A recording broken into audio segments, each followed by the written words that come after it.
હર હર મહાદેવ ગુજરાતની પવિત્ર ધરા પર સ્થિત એક ખૂબ જ પ્રાચીન એવું મંદિર, જ્યાં મહાભારતના સમયથી પ્રત્યેક પળ ગુંજે છે ભગવાન મહાદેવનું નામ. આ છે શ્રી ભીમનાથ મહાદેવ મંદિર. 5000 વર્ષ પ્રાચીન આ મંદિર ફક્ત પથ્થર અથવા શિલ્પ નથી, પણ ભક્તિ, શક્તિ અને ઇતિહાસનું એક જીવંત પ્રમાણ છે. કહેવાય છે કે મહાભારત કાળમાં અર્જુનની પ્રતિજ્ઞા પૂર્ણ કરવા મહાબલી ભીમે આ મંદિરની સ્થાપના કરી હતી. આ મંદિરની પૌરાણિક ગાથા, જે આજે પણ ભક્તોના હૃદયને પ્રેરણા આપે છે. આ મંદિરમાં પ્રવેશ કરતા જ લાગે છે કે જાણે આપણે મહાભારતના સમયમાં આવી ગયા હોઈએ. મંદિરના પ્રાંગણમાં ગુંજે છે ધૂન હર હર મહાદેવ, અને અહીંયાનું વાતાવરણ આપે છે એક શાંત અને પવિત્ર ઉર્જા, જે મનને શુદ્ધ કરે છે અને હૃદયને સ્થિર કરે છે. આ ફક્ત મંદિરની વાત નથી, આ એક શ્રદ્ધા, સમર્પણ અને આધ્યાત્મિક ઉર્જાની કથા છે, જે મનને અને હૃદયને શુદ્ધ કરે છે. મારું નામ હર્ષદરાજ શુક્લ છે. હું અહીંયા પૂજારી તરીકે સેવા આપું છું. ભીમનાથ મહાદેવ એ પાંડવકાલીન મંદિર છે. મિનિમમ 5500 વર્ષ પુરાણું છે. જ્યારે પાંડવો વનવાસમાં નીકળ્યા ત્યારે ફરતા ફરતા અહીંયા આવેલા. એમાં અર્જુનજી છે એ મહાન શિવ ભક્ત હતા. શંકરની પૂજા કર્યા બાદ ફલાહાર કરતા, નહીતર આખો દિવસ ભૂખ્યા રહેતા. હવે આ હેડંબાના વનમાં છે શંકરનું મંદિર નહીં. જ્યાં સુધી અર્જુનજી પૂજા ન કરે ત્યાં સુધી એકેય ભાઈ જમે નહીં. સાથે ભીમભાઈ હતા. 2-3 દિવસ સુધી શંકરની પૂજા ન થઈ. આથી ભીમભાઈ જમ્યા નહીં. એટલે એમને ખૂબ ભૂખ લાગી. એમણે વિચાર્યું કે હવે કંઈક યુક્તિ કરવી પડશે. માટે બાજુમાં લીલકા નદી છે, ત્યાં બધા ભાઈઓને લઈ જઈ ભીમભાઈ ત્યાં બેસાડે છે. ભીમભાઈ અહીંયા આવે છે.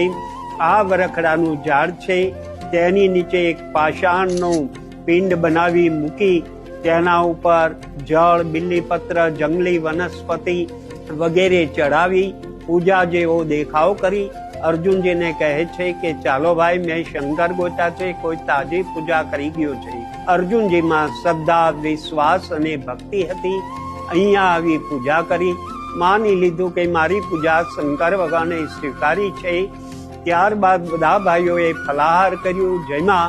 એટલે ભીમભાઈ હસવા લાગ્યા કે ભાઈ, આ શંકર કેવા, આ તો બધું મેં ઉપજાવી કાઢ્યું છે, મને ખૂબ ભૂખ લાગી હતી માટે. તો અર્જુનજી કહે છે કે નહીં ભાઈ, મારો આત્મા કહે છે કે મારી પૂજા શંકર ભગવાને સ્વીકારી, મને વિશ્વાસ છે. તો કે ચાલ જોવા.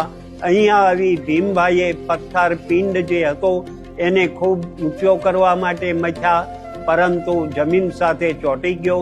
એટલે એમની પાસે જે ગદા હતી એ ગદાનો પિંડ ઉપર પ્રહાર કર્યો. એક ગેબી અવાજો આવ્યા, સર્પો પ્રગટ થઈ ગયા. વાતાવરણ એકદમ ભયાનક થઈ ગયું. દૂધનો ફુવારો થયો. એમાંથી સ્વયંભૂ શંકર ભગવાન પ્રગટ થયા. પાંડવોએ માફી માગી, ભગવાને આશીર્વાદ આપ્યા. એટલે આનું નામ ભીમનાથ મહાદેવ પડ્યું છે. ત્યારબાદ 500 વર્ષ પહેલા આ મહનજીના વડવાઓ રાજસ્થાનમાંથી જુનાગઢ યાત્રા કરવા જતા હતા. પહેલાના લોકો ચાલી નહીં જતા, સાથે ગાયો રાખતા. આમણે પણ લીલકા નદીના કાંઠે મુકામ કર્યો. એમની ગાય ચરતી ચરતી અહીંયા આવી. આ શિવલિંગ ઉપર ઊભી રહી. એના આંચળમાંથી દૂધનો અભિષેક થઈ જાય. ગાયને દોય એટલે દૂધ ના આપે. મહંત બાપુ કે મારી પ્રિય ગાયને કોણ દોઈ લે છે? ચેલાને કે કાલે તું એની પાછળ ધ્યાન રાખજે. બીજે દિવસે ગાય અહીંયા આવી. એના આંચળમાંથી દૂધનો અભિષેક થયો. એણે મહનજીને કીધું, મહનજી કે કોઈ ચમત્કારિક જગ્યા હશે, ચાલ મને બતાડ. અહીંયા આવી પાંદડા બાંદડા દૂર કર્યું તો આ શિવલિંગ નીકળ્યું. એ લોકો પૂજા કરવા માટે અહીંયા રોકાઈ ગયા. ત્યારબાદ એમને વિચાર આવ્યો કે હવે આ મંદિર અહીંયા બનાવીએ. તો આ વરખડાનું ઝાડ છે એ શિખર માટે નડતર રૂપ હતું. માટે સુથારને કે આ ઝાડને કાપી નાખો. જ્યારે સુથારે કુવાડીનો ઘા કર્યો તો એમાંથી લોહીનો ફુવારો થયો અને સર્પો પ્રગટ થઈ ગયા. આથી મહંત બાપુ કે હવે આ ઝાડને કાપશો નહીં, આમના કોઈ દેવનો યોગ છે.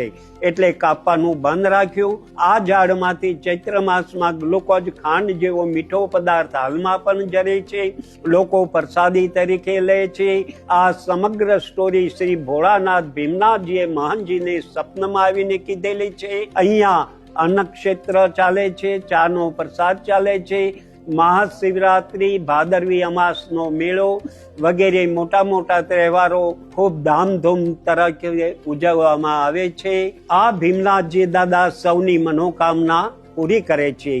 જે લોકો અહીંયા ભાવથી કોઈ પણ માગે, કોઈ પુત્રની માગણી કરવા આવે છે, કોઈ પોતાના સુખ દુઃખની વાતો કરવા આવે છે, તો ભોળાનાથ એમની મનોકામના અવશ્ય પૂરી કરે છે. કાશીના પંડિતો અહીંયાથી આ વરખડીના પાન લઈ ગયેલા અને કાશી જઈને સોનાના થયેલા. આ લીલકા નદી છે એ પાણીની નહીં પણ ચોખ્ખા ઘીની વહે છે. એક સમયે જ્યારે ખૂબ વરસાદ આવ્યો, અહીંયા બળેવની 84 થાય, 84માં ઘીની જરૂર પડે લાડુ બનાવવા માટે. તો જે પહેલાના જમાનામાં વાહનો નહોતા ત્યારે પ્રાણીઓ ઉપર ઘી લાવવામાં આવતું, તો એ વરસાદને લીધે પ્રાણીઓ પણ ઊંટ ઘોડા અહીંયા આવી ન શક્યા. એટલે મહંત બાપુએ કીધું કે આ નદીમાંથી જે ગંગા મૈયા છે એમાંથી લઈ લો અને લોટમાં નાખી એના લાડુ બનાવો. તો પછી જ્યારે વરસાદ બંધ થયો ત્યારે ઘી આવ્યું, ત્યારે લીલકા નદીમાં પાછું નાખી દીધેલું. લીલકા નદી એ સાક્ષાત ગંગાજી એમાંથી વહે છે અને ગંગા માના પ્રતાપથી અહીંયા લાડુ બનાવેલા, જમાડેલા. અહીંયા 1.25 મણનું ચાંદીનું છત્ર ઘેલાશાએ, બરવાળા વાળાએ પુત્ર નહોતો કે મારે જો પુત્ર થશે તો હું ચાંદીનું છત્ર ચડાવીશ 1.25 મણનું. એ 1.25 મણ ચાંદીનું છત્ર પણ ઘેલાશાએ અહીંયા ચડાવેલું વાણિયાએ, અને એની મનોકામના ભગવાને પૂરી કરેલી. મારા 70 વર્ષની ઉંમરમાં મેં પણ અહીંયા જોયું છે. એક બઈ આવી હતી, એકે મેં સાચા નાગદાદાના દર્શન કરવાની બાધા રાખી છે. હવે અહીં તો ચાંદીના નાગ છે, કીધું ભાઈ આ નાગની દર્શન કરી લે. તાર કે ના, હું દર્શન કરાયા વગર જવાની નથી. અહીંયા બેસી ગઈ. આ ઝાડ ઉપરથી નાગદાદા ઉતર્યા અને એ બાઈને સાક્ષાત અહીંયા દર્શન દીધા. એ મારી 70 વર્ષની ઉંમરમાં મેં પણ જોયેલું. અને નાગદાદા આવીને દર્શન એ બાઈએ કર્યા અને દર્શન કર્યા એટલે નાગ બાપા ઝાડ ઉપર પાછા ચડી ગયા અને એ બાઈના આંખમાંથી આંસુડાની ધારા થઈ ગઈ કે વાહ ભોળાનાથ, તે મારી મનોકામના પૂરી કરી. એવા તો ઘણા દરેકના મનોરથો ભગવાને પૂરા કર્યા છે. બોલો ભીમનાથ મહાદેવ કી જય.